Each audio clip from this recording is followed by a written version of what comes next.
Hey kids, it's Mr. Fly here, hope you're well. Out and about in the environs of Great Missenden for another bike review, and today I'm on the last of the mini bike reviews. I've already ridden the Honda Dax and the Honda monkey bike. Today I'm on the Honda MSX125 Grom. So if you're interested in this motorcycle, stick around and stay tuned. I'll tell you what I think of it.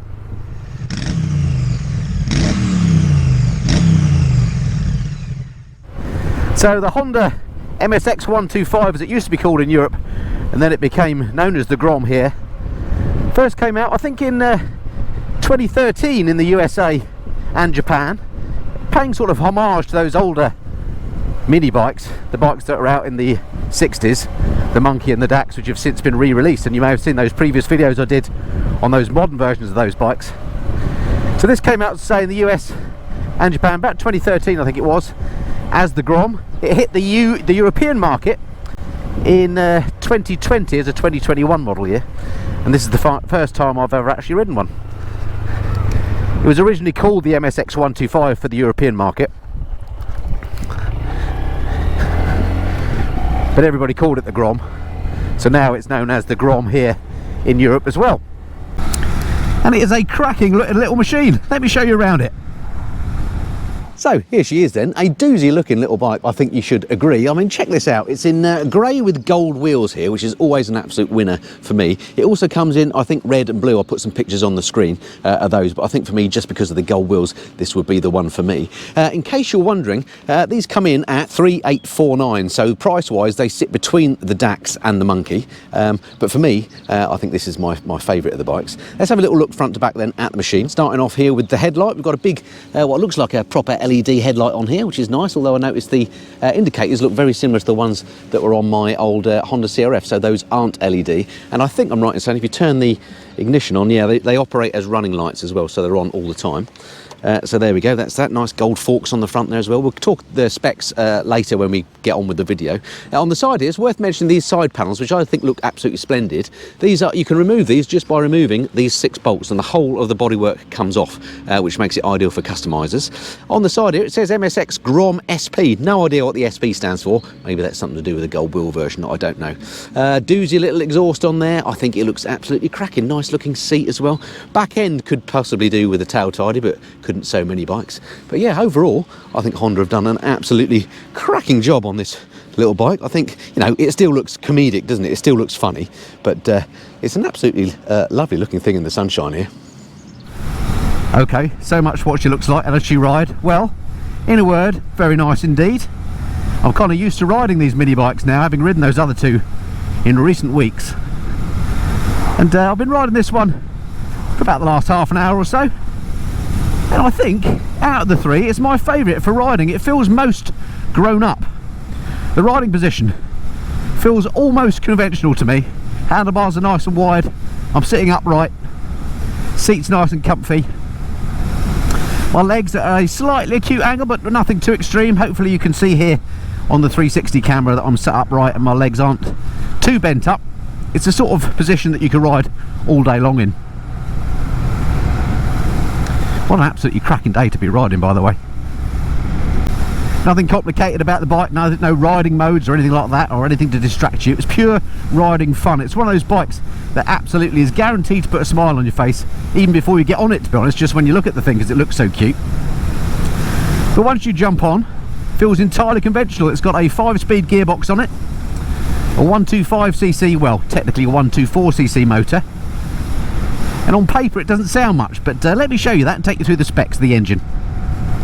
So the engine here is once again exactly the same as on the Dax and on the Monkey. It's a air-cooled 4-stroke 124cc single-cylinder unit. Puts out 7.2 kilowatts, which by my reckoning is 9.6 brake horsepower. So that's actually about half a bhp more than the Monkey and the Dax. Torque on this, 10.5 newton meters at 5,500 RPM. And I think it just looks beautiful. In fact, something about the overall bike is the fit and finish on these. It's, you know, the usual Honda quality. It really is a nicely made thing. Welcome back aboard. Now, a bit like its mini bike brothers, the Dax and the Monkey bike, the engine on this actually feels perkier than the specs would suggest. I guess because it is such a light machine. The wet weight of this one is just 103 kilograms, fully fueled. That makes it the lightest of the mini bikes.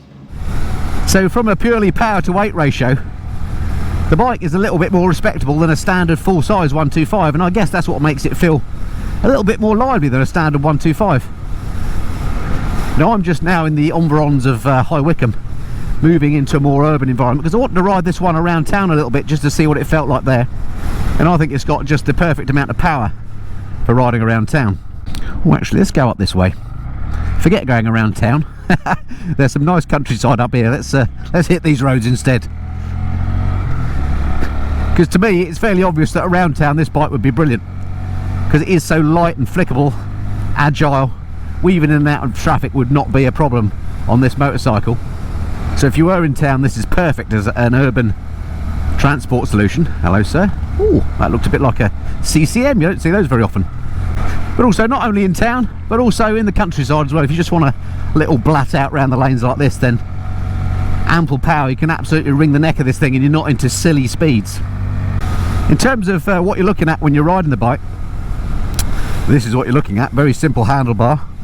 Just your engine start and stop controls on the right hand side and lights on the left hand side, and you've got your horn as well and the indicator in the wrong place, as Honda does, but you get used to that of course once you've ridden the bike for a little while. Having said that, I ride quite a lot of Hondas and it still always catches me out. I often go for the horn instead of the indicators, but there we go. Oh, more roadworks, just what we want. Clutch on here, lovely and light. Get your feet flat on the deck, look here as well. Nice low seat height. And the seat height on here is just 761mm, which actually makes it the lowest of all the mini bikes as well. And so that low weight and its low seat height combined makes it a very friendly motorcycle to ride. Very, very easy indeed to ride. In fact, not only great fun around town and around the lanes, but also a brilliant learner bike. Particularly if you're a little bit unsure about shifting around or manoeuvring a full-size motorcycle, then this is a good step up and into motorbikes. Mirrors on here, they look like the Mickey Mouse ones here, but these are actually slightly different from the ones fitted to the Dax and to the Monkey bike. They've got a bit more design at the back end of them, and actually I can see out of them both right and left okay. I'm not just looking at my shoulders. I criticised the mirrors on the Dax for vibrating, but they don't do that so much on here. They're absolutely fine. Great note to the engine as well, actually, out of this exhaust. Sounds really quite cool. Let me just test the brakes. There's nothing behind us. Our front brake is excellent, and this is basically a brand new bike, so the brakes are barely bedded in, but the front brake very progressive, lots of feel to it, and the back brake actually isn't too bad either. Suspension on here, fairly basic. Let's show you the brakes and the suspension. On the front, we got a single 220mm disc with a 2-pot caliper and IMU controlled ABS to prevent rear wheel lift. On the back, we got a 190mm disc with a single pot Nissin caliper. Suspension wise, we've got a 31mm upside down fork in this lovely gold anodised finish. On the rear, suspension is provided by a monoshock unit, unlike those twin ones on the Dax and on the Monkey bike. So I guess the question is, who is this bike aimed at? Who would buy one of these? Well, once again, I suppose people that have motorhomes, this would be the perfect bike to put on a little trailer behind your motorhome to get you out and about from the campsite when you're pitched up. Perfect for that. Like I say, a perfect learner bike and a great commuter as well if you're in town in the urban environment. Brilliant for all that. And you may not be able to see in this helmet, but I've got a grin on my face. It's just one of those bikes that you can't help but smile about. I think it looks brilliant. Whether I look brilliant on it is another question. Now I'm a relatively small, medium-sized fella, 5'8", 11-ish stone, and it feels perfectly comfortable to me. I dare say if you were, I don't know, Chopsy or Bruce, and you're a 20-stone mammoth, you'd look a bit ridiculous on here, but that might be part of the fun. This, by the way, is a place called Walter's Ash, which is in the environs of High Wycombe, and this is also known as RAF High Wycombe. We've just passed there on the right. The headquarters of NATO Strategic Command, so if Putin does his thing, there'll be a nuclear weapon or two aimed at this, so I'll be vaporised very quickly. The reason why I'm coming up here is there are a couple of gate guardians up here, a Spitfire and a Hurricane, at least mock-ups of them, full-size mock-ups, always worth a look. So let's just have a little ride past here while we're in this area. Oh, And there is an RAF member of personnel to prove the point. There's some barracks and things up here on the left. And here we are. I'll just slow down. The Gate Guardians here at UK Space Command. Look, RAF High Wycombe. Who knew this was Space Command as well? But Space Command are equivalent of Cape Canaveral. We've got a Spitfire and a Hurricane. Excellent bits of kit. Not only that, they're not even the real thing. Right, I'm going to let this person know I'm coming in here so they can pull out, because I'm going to turn around. Space Command. Who knew we even had one? Brilliant. Anyway, back to the motorcycle. Whee! There we go. Hitting that horn, doing the Honda thing, instead of hitting the indicator cancel. Look at those. When Britain was great. Anyway, never mind all that. So what is my conclusion then, my summary of the Honda Grom? Well, I'd say it's an absolutely cracking motorcycle. Out of the 3 mini bikes that I've ridden of late, this is my favourite, mostly because of its looks, but also its ride as well. I love the way it looks. I love the frugal nature of the engine. I love the peppy nature of the engine on this. I love the price. And there's not so much to not like on this bike. There is the feeling of the little wheels again, which was the same criticism I had of the other mini bikes. That's just the nature of physics, I guess. Is this where I want to be going? Yeah, I think it is. But what this does have, which the other mini bikes didn't have, is a proper display. Look at the dash on here. It's an LCD one, it's monochrome, but it's very clear to see, unlike those on the Monkey and on the Dax. It's got a proper fuel gauge on the left, it's got a gear position indicator, speedo, and a rev gauge, or rev counter on this as well. So I like that. So yeah, all in all, for me, it's a thumbs up on the Honda Grom. It rides well, and it's just a bit of fun. There's nothing really not to like. Who doesn't like a Honda Grom, I have to say. Brilliant little bit of kit. Anyway, hope you've enjoyed that too.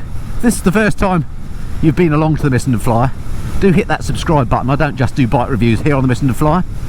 Well, I do trips and tours at home and abroad, monthly bike news, bits and pieces on how to look after your bike in the garage.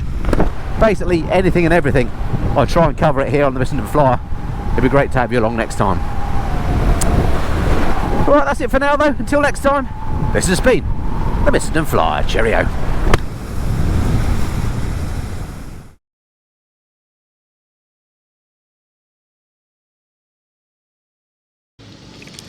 So just in case you're wondering where I've been recording the little inserts for this video, I'm here at a place called Bradnam Church. It's, for me, quintessentially British this.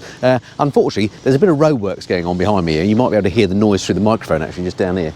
But usually a lovely British village green here, and just a lovely place. Over there is Bradnam Manor.